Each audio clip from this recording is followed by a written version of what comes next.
तस्मै श्री गुरुवे नमः।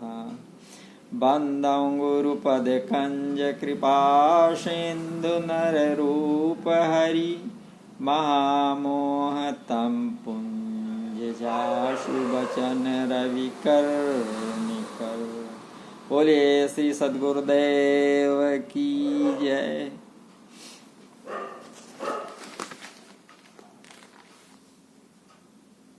श्री सतगुरु जी के श्री चरण कमलों की वंदना करते हुए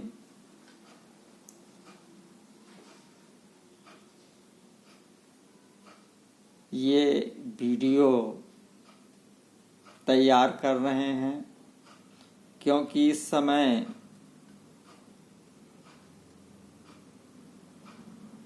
श्री रामचरितमानस के इस चौपाई पर काफी वक्तव्य आ रहे हैं। इसलिए हमने समझा कि इस पर वास्तविक व्याख्या समाज में रखकर समाज को दिग्भ्रमित होने से बचाया जाए। चौपाई चल रही है, ढोल गंवार शूद्र पशु नारी सकल ताड़ना के अधिकारी। तो इसकी विस्तृत व्याख्या हम आपके समक्ष रख रहे हैं।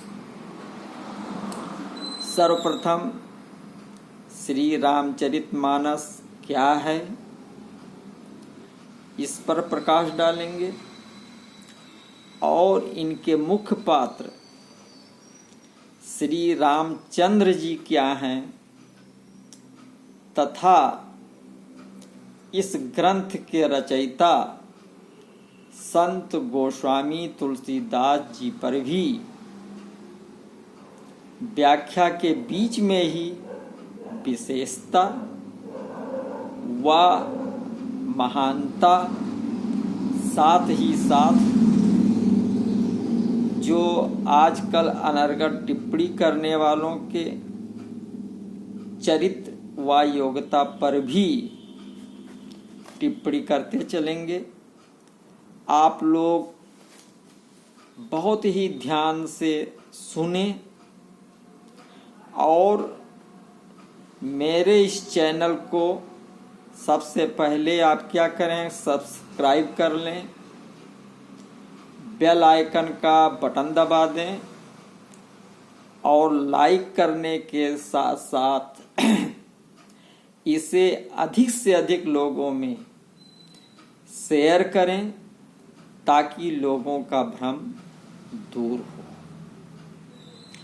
और श्री रामचरितमानस में लोगों का प्रेम व श्रद्धा बढ़े। साथ ही साथ मेरा समस्त महानुभावों से अनुरोध है कि कृपया आप जन समाज में श्री रामचरितमानस यानी रामायण का पाठ सुनियोजित ढंग से कराएं ताकि मानव समाज में एकता की धारा इतनी जोर से बहे कि विघटनकारी तत्वों का अता पता न मिले। तो आइए आप सभी लोगों को सादर प्रणाम करते हुए आपका अभिनंदन करते हुए श्री रामचरितमानस की विशेषता प्रारंभ करते हैं। परम श्रद्धेय गोस्वामी संत तुलसीदास जी द्वारा रचित श्री रामचरितमानस व श्री रामायण ग्रंथ महाकाव्य का स्थान हिंदी साहित्य ही नहीं अपितु संपूर्ण जगत के साहित्य में से आधुनिक समय में सर्वोच्च है, क्योंकि ये ग्रंथ समस्त सुलक्षणों से युक्त, समस्त काव्य रसों विनय रस से होता हुआ, भक्ति रस को अपने आप में समेटे हुए, वीर रस से ओतप्रोत जीने की शैली, आदर्श गृहस्थ, पारिवारिक पातिव्रत धर्म, भ्रातृधर्म, राजधर्म, सदाचार युक्त सामाजिक समरसता, वसुधैव कुटुंब की अवधारणा को समेटे हुए तथा आदर्श शिक्षाप्रद अलंकारिक भाषा, नीति, उपमा व उदाहरण से भरपूर है। समस्त मानव, चाहे वह स्त्री हो या पुरुष, बालक हो या वृद्ध हो या युवा हो, सबके लिए, किसी भी जाति धर्म संप्रदाय का हो, सबके लिए समान उपयोगी है। और क्यों ना हो, जिस ग्रंथ पे भगवान शिव का हस्ताक्षर हो, जिसको सुपरस्टार सत्यम शिवम सुंदरम की उपाधि मिली हो, जिस महान ग्रंथ की रचना साक्षात हनुमान जी की प्रेरणा व आशीर्वाद से की गई हो, ऐसे महान ग्रंथ में किसी भी प्रकार का दूषण मिलने की संभावना व गुंजाइश ही नहीं है। कलुषित मन से टीका टिप्पणी करने से स्वयं को ही कलंकित करने के सिवाय और कुछ नहीं है। जिस श्री रामचरित मानस ग्रंथ की रचना गोस्वामी जी ने किया है, इसके मुख्य पात्र भगवान श्री राम जी के चरित्र का प्रारंभ ही कितना सुंदर और संस्कारिक ढंग से है कि प्रातः काल उठ कर रघुनाथा, मात पिता गुरु नावहि माथा। तो इस ग्रंथ को सभी शिक्षित अशिक्षित, अमीर गरीब, स्त्री पुरुष, गृहस्थ सन्यासी, वृद्ध बालक जवान, सभी श्रेणी के लोग बड़े ही प्रेम से व श्रद्धा से पठन पाठन व गायन करते हैं। इस ग्रंथ की ज्यादा मान्यता है, क्योंकि इससे नीति, सदाचार, ज्ञान व भक्ति ही नहीं, बल्कि मनुष्य जीवन की उपयोगिता कितनी है। कहने का मतलब है कि मनुष्य जीवन का जो परम लक्ष्य है, क्या है? परम मोक्ष। उसको प्राप्त करने की प्रेरणा इस महान ग्रंथ श्री रामचरितमानस से मिलती है। चूंकि ये सर्वमान व सर्वग्राही ग्रंथ है, इसलिए इस पर विभिन्न लोगों ने विभिन्न प्रकार की टीका टिप्पणी भी की है। 400 वर्षों से भी अधिक इस ग्रंथ की रचना हुई हो गया है, परंतु ये आधुनिक समय में मानवता के लिए उतना ही उपयोगी है जितना पहले था। और मेरा विश्वास है कि भविष्य में भी विश्व के संपूर्ण मानव को ये महान महाकाव्य ग्रंथ दिशा निर्देशित करता रहेगा। ऐसे महान शिक्षाप्रद ग्रंथ को अपनी कलुषित भावना से, ओट की राजनीति से, गलत टीका टिप्पणी से मानव में विघटन पैदा करने के लिए उपयोग कदापि न करें, क्योंकि ऐसा करके आप अपने आप को ही कलंकित करेंगे और परम श्री राम भक्त हनुमान जी एवं भगवान सदा शिव जी के कोप का भाजन बनेंगे, क्योंकि ये भगवान शिव जी से प्रमाणित ग्रंथ है। ये ग्रंथ वर्णानामर्थ संघानाम रसानाम छंदसामपि मंगलानाम चकर्तारो वंदे वाणी विनायको। अक्षरों, अर्थ समूहों, रसों, छंदों और मंगलों को करने वाली है और ये संपूर्ण ग्रंथ नाना पुराण निगमागम सम्मतम यद रामायणे निगदितिं क्वचिदन्य तोऽपि स्वान्तः सुखाय तुलसी रघुनाथ गाथा भाषा निबंधम अति मंजुल मातनोति। अनेक पुराण, वेद और शास्त्र, तंत्र समस्त तथा जो रामायण में वर्णित हैं और कुछ अन्यत्र से उपलब्ध श्री रघुनाथ जी की कथा को तुलसीदास जी अपने अंतःकरण के सुख के लिए अत्यंत मनोहर भाषा रचना में विस्तृत करते हैं। तो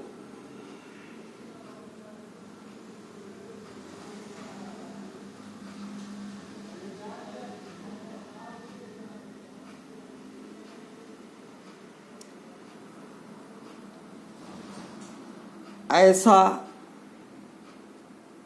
अद्भुत कल्याणकारी श्री रामचरितमानस एक आशीर्वादात्मक साबर मंत्र से ओतप्रोत ग्रंथ है। इसके प्रत्येक श्लोक, दोहे व चौपाई को संत व गृहस्थ सभी श्रद्धालु भक्त लोग मंत्रवत सम्मान करते हैं तथा ये प्रमाणित है कि इसके पाठ से लौकिक, पारलौकिक व पारमार्थिक अनेक कार्य सिद्ध होते हैं, जिसके उदाहरण वर्तमान समय में काफी संतजन व साधुजन हैं जो किसी परिचय के मुहताज नहीं हैं। वे स्वयं अपने आप में परिचय हैं। तो ऐसे महान व्यक्तित्व को मेरा प्रणाम है।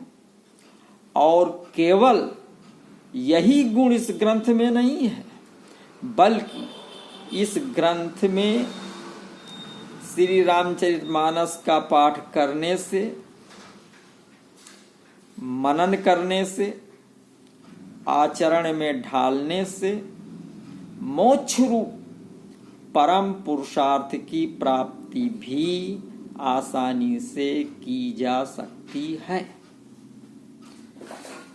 जन समुझहि जौ मुदित मन, मज्जहि अति अनुराग, लहहि चार फल अछत तनु, साधु समाज प्रयाग।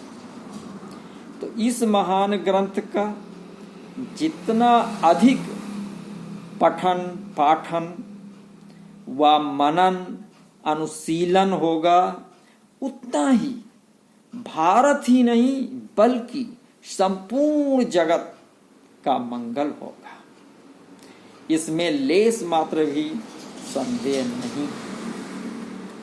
वर्तमान समय में जब सर्वत्र जगत में अशांति हाहाकार मचा हुआ है, संसार भीषण ज्वाला से धधक रहा है, कई देश भूखमरी के कगार पर हैं, जगत के कोने कोने में ऐसा दिन नहीं है कि जब हजारों लोग ना मारे जा रहे हों।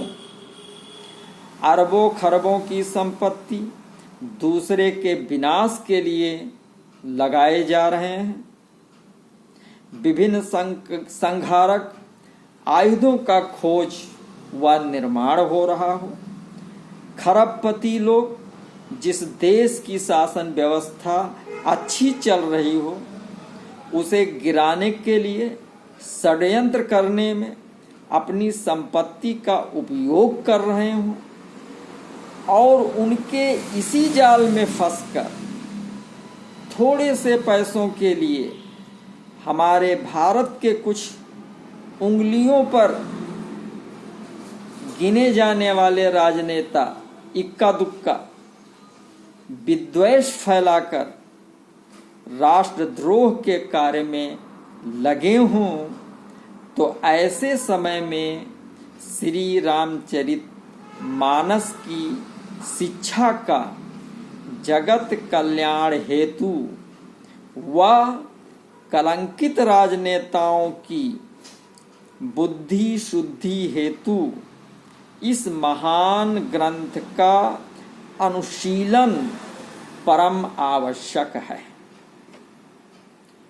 अब आते हैं उन चौपाइयों पर जिसका गलत अर्थ लगाकर समाज को विघटित करने का कार्य कुछ राजनेता किसी विदेशी षड्यंत्रकारी में फंसकर कर रहे हैं, जिनको कि राष्ट्रहित से कोई लेना देना नहीं है। गोस्वामी जी की रचना, जैसा कि पहले बता चुके हैं, कि बहुत ही सरल है और ये संपूर्ण श्री रामचरितमानस ग्रंथ अवधी भाषा में है। कुछ महानुभाव अर्थ देखने के लिए डिक्शनरी में देखते हैं। मैं उनको बताना चाहता हूं कि डिक्शनरी में सभी लोकल भाषाओं का अर्थ नहीं मिल पाएगा, जिनमें खासकर अवधी व बुंदेलखंडी भाषा का। गोस्वामी जी का कार्य क्षेत्र अवध से लेकर बुंदेलखंड चित्रकूट तक रहा है, अतः डिक्शनरी से मीनिंग निकालकर आप सही व्याख्या नहीं कर पाएंगे। डिक्शनरी भी तो हम आप जैसे इंसानों ने लिखी है, कोई भगवान से प्रमाणित नहीं है, उनसे संपूर्णता को नहीं लिया जा सकता, कुछ शेष अवश्य रह जाता है। जब हमारे वेदों ने भी ना इति कहा है, तो डिक्शनरी की पहुंच कहाँ तक हो सकती है। डिक्शनरी में खड़ी भाषा का ही अधिकांशता मीनिंग मिलेगा, अतः ऐसा न करें और देश विरोधी ताकतों के षड्यंत्र में ना फंसें। हमारे कुछ अधिवक्ता लोग इस चौपाई पर अनर्गल टिप्पणी कर रहे थे व कर रही थीं।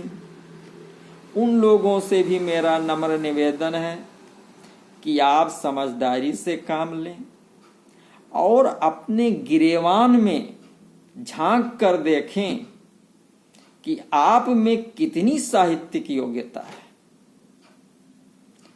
कृपया आप अपने स्टूडेंट लाइफ प्रथम क्लास से लेकर LLB तक शिक्षा में किन किन संसाधनों का उपयोग करके डिग्री प्राप्त की है, स्वयं में आत्मनिरीक्षण करें। व्यर्थ में सामाजिक विद्वेष ना फैलाएं। ये अदालत की दांवपेच नहीं है। गोस्वामी जी के संतत्व को संज्ञान में लाएं। और हमने देखा है कि कुछ आदरणीय प्रोफेसर लोग भी इन चौपाइयों पर वक्तव्य दे रहे थे। मैंने जब उनको सुना तो बड़ा आश्चर्य हुआ कि कैसे ये व्यक्ति प्रोफेसर हो गया। अरे ये तो प्राइमरी स्कूल का टीचर भी होने लायक नहीं है। ये भारत के भविष्य हमारे विद्यार्थियों को क्या परोस रहे हैं। कहीं ये भी उसी विदेशी ताकत के षड्यंत्र के कड़ी तो नहीं है। अतः समस्त वर्गों से नम्र निवेदन है कि समाज में प्रेम, सौहार्द व एकता का परिचय दें, बढ़ावा दें।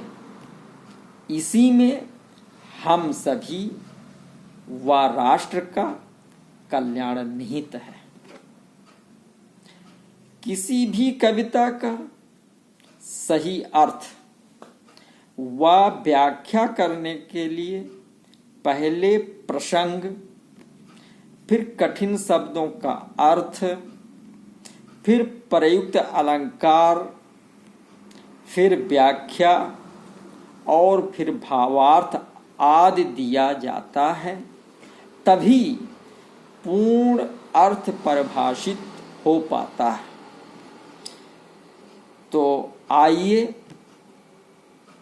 प्रथम प्रसंग को लेते हैं। कहाँ से